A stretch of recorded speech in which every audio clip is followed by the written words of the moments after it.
Let's talk about the Carolina Panthers. This team just won 2 games.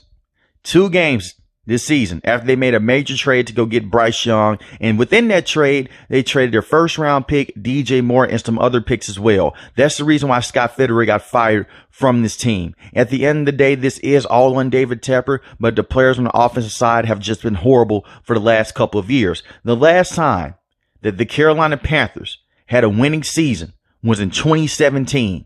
They went 11-5. They went to the NFL playoffs and they lost in the wild card. And you look at their defense every single year through, with the outlier of the first year when David Tepper bought this team, the defense has been very good. No matter who the defensive coordinator has been, it has been very good. And give Coach Eberle a lot of credit for getting these guys out there and playing at a high level, because you wouldn't know. A team that only had 2 wins had the 4th best defense this season in total defense, and they were third in passing defense. And it wasn't like this team was fully healthy throughout that stretch. Coach Eberle deserves a head coaching spot in the NFL, in my opinion. He's done a very good job with the Denver Broncos in the past. If they can't go out there and hire Ben Johnson, promote this man to be the head coach of this team, because he can lead that defense and he can lead the team. And he was a strong voice in that locker room. The problem with the Carolina Panthers for the last couple of years is the offense. They can't figure out the offensive line or the quarterback position or the head coach or the offensive coordinator spot. And that's a recipe for disaster with this organization. And a lot of it, like I said before, is on David Tepper, because David Tepper came in, and when he purchased this team, it was in 2018, and Ron Rivera did stick around. But after that, he fired Ron Rivera. He brought in Matt Rule, who was just downright terrible with this team. He was 11-27. And then you had Steve Wilks come in and pick up the pieces from last season. They won 6 games with Steve Wilks, and the offensive line did look better throughout that stretch. And Sam Darnold looked solid at times. But instead, they did not hire Steve Wilks. They went with Frank Reich, who was just downright terrible. You had Hayden Hurst come out to the press and basically say this right here. Bryce has too much going on. He has too many people in his ear. He has Josh McCown, who was the quarterback's coach at the time, in his ear. He had Thomas Brown, who was one of the worst offensive coordinators I've ever seen call plays with the Panthers of all time. He was in his ear. And you also have Frank Reich in his ear as well. That's 3 different people. 3. And you also had Jim Caldwell on this coaching staff as well in the advisory role. You had too many cooks in the kitchen. Now, Bryce Young didn't look particularly well this season. He was just a rookie. I expect for him to be better next season, but the offensive line needs to be better. He was sacked 62 times this season. That's the 2nd most next to Sam Howell, behind Sam Howell. He had 11 passing touchdowns to 10 interceptions. And the bad thing is, with Bryce Young, he's undersized already.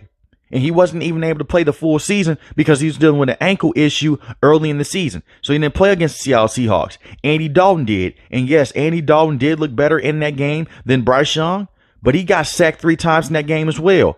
And he was getting pressured a lot in the second half. From tackle to tackle, this offensive line is abysmal. Ickey at the left tackle position, who was a first-round pick of this team from NC State, slide him over to the left guard position. He is too slow to play at the tackle position. When you have a speed rusher on the outside, he can't get a hand on him. He can't defend him.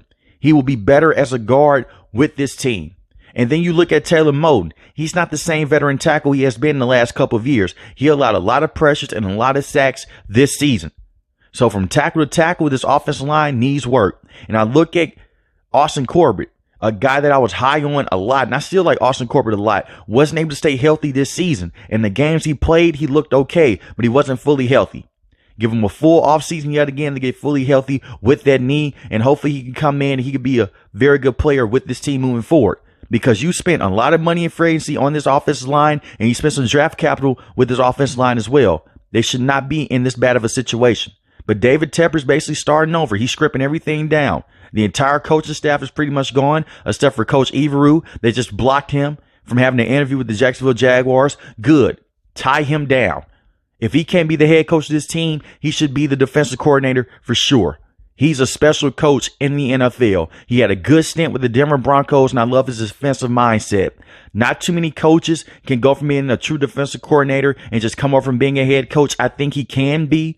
But if you just keep him on the roster, that's a plus for this team. And David Tepper has to get it right, whether it's with Coach Ben Johnson, Bobby Slowick, the offensive coordinator with the Houston Texans, no matter who it is, you have to get a guy that can pair up with Bryce Young and figure out this offense. because it starts with Bryce Young. You didn't just go out there and trade DJ Moore and a first round pick and other picks as well for nothing. This kid has to work out, because if he doesn't, it sets your franchise back even further. And David Tepper is already not a patient man. And the Carolina Panthers fan base, they're not patient either. Like I mentioned before, the last time they had a winning season was in 2017. It's ridiculous. I like Chuba Hubbard a lot. Chuba Hubbard is the best running back with this team.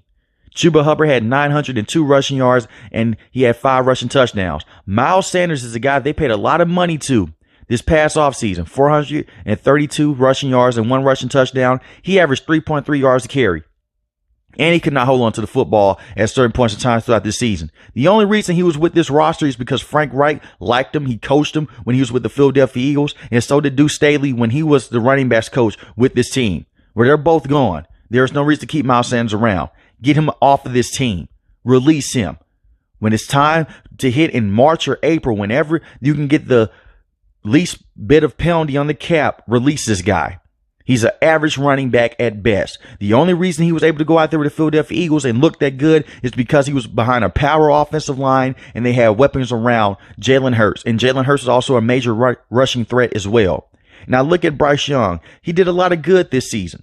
He did. In the circumstances that he was dealing with, he did a lot of good. But did he miss some throws as well? Yes, he did. But every single week you saw development. Look at what happened against the Green Bay Packers in that game. Even though Joe Barry is a horrible defensive coordinator, he came out and he looked very good.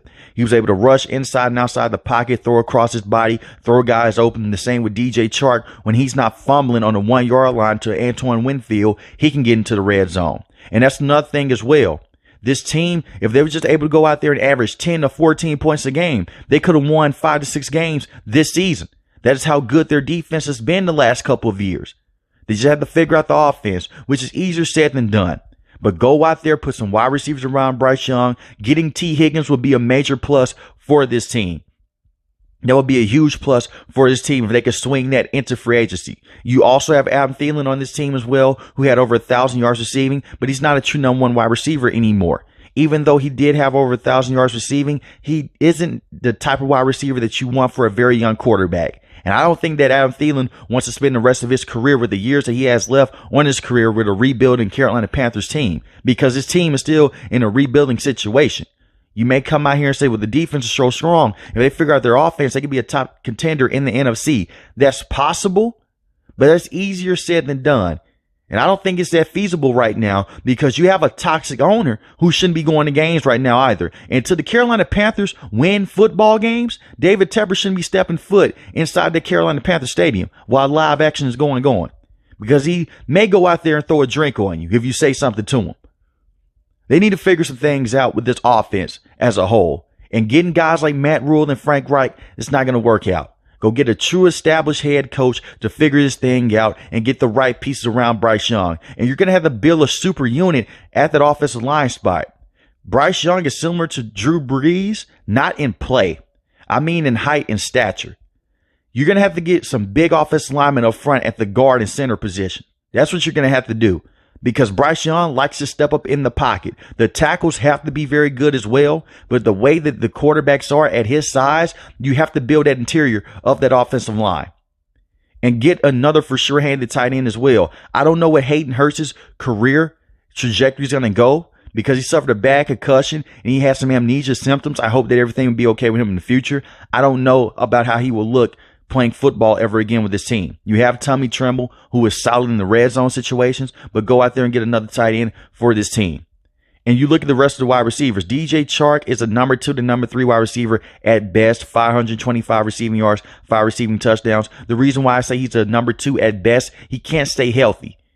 And when he does stay healthy, he is known to do 1 to 2 things. Go deep, distract safeties, or just go out there and get some deep plays for you. That's it. He's not a consistent route runner with this team. He can't run that full route tree. but he is a solid wide receiver. I know a lot of Carolina Panther fans are pissed off of what happened in that Tampa Bay Buccaneers game when Antoine Winfield knocked the ball out of his hands, but you can bring him back as well. You have Marshall Jr. from LSU. He was a Joe Brady guy. You see the success that Joe Brady's having now with the Buffalo Bills. It also makes a lot of Carolina Panther fans want to pull their hair out. But you look at Marshall Jr., hasn't been a good wide receiver with this team. Can't run routes, looks lost with this team. He doesn't need to be on this roster next season either. You have Jonathan Mingo, who you selected in the second round. I think Jonathan Mingo has high upside with this team. 418 receiving yards, 0 receiving touchdowns. He had a lot of problems tracking the ball in open field. That's the one thing. And he couldn't fully separate as much this season either, but he has high upside with Bryce Young. I think you bring in the right wide receiver and you can just have him behind a veteran guy. He can develop very nicely with this team. They have some young players on the offensive end that give you a lot of hope, but the right coach had to come in and fix his thing. And you look at their defense as well. I think their defense, like I mentioned before, is very good. Keep Brian Burns around. That's another reason why Scott Fitterer got fired. He went on to trade Christian McCaffrey and DJ Moore basically for nothing now. They traded DJ Moore to go get Bryce Young, but it was no reason to go out there and trade Christian McCaffrey, in my opinion. Scott Fitterer was 14-37. That was his record with drafting the guys and with the trades that he made underneath this team. Brian Burns was on the trade market for 2 first-round picks from the Rams, and he said no. They could use those picks right now. But he had 8 sacks in the season, 1 forced fumble. Frankie Louvu is one of the best defensive players on this team. He's a sleeper with this team. 5.5 sacks, 2 forced fumbles, and he's a tackling machine. And the fact that this team looked this good on the defensive side without Shaq Thompson for the majority of the season, that's a great thing for this team as a whole. And Derek Brown has developed into being a very good defensive lineman with this team as well. J.C. Horn is a very good corner. The same with Dante Jackson. When they're both fully healthy, they are a very good cornerback duo. So the Panthers are known for their defense right now, but if you can just go out there and just get something from the offense moving forward, this could be a dangerous team in that division. But I wouldn't hold my breath on it because it's going to take a lot of rebuilding on the offensive side to fix this thing, because they have to go out there and fix the philosophy. Stop running the same screen plays, the same slant plays, and the same curl routes. I just hope that David Tepper can go out there and get the right coach, because it's going to take a special type of coach to come in and coach up Bryce Young as well. I like Bryce Young. You have a lot of Carolina Panther fans right now. They're pissed off by saying, hey, look at what CJ's done for the Houston Texans. If we would have drafted CJ with the first overall pick, we wouldn't be in this situation. I think that CJ would be in a similar situation to Bryce Young right now with how bad the offensive line is. The only difference between CJ and Bryce Young is this. He gets the ball out quicker, and he's a bigger processor. He's a bigger quarterback, and he's a better processor of the field than Bryce Young right now. And it's not me speaking down on Bryce Young. That's just a difference of the two. But that's the same things that was coming out of college. CJ was a better processor of the field, quicker release, and a bigger quarterback. That's pretty much it. Let me know in the comment section below how you feel about the Carolina Panthers and can they fix things, and who do you want to see this team hire as the next head coach. If you're new to the channel, hit the subscribe button. If you like the video, hit the like button. Most importantly, we want each and every last one, guys, stay safe, stay positive. Thanks for watching the video, guys. Peace.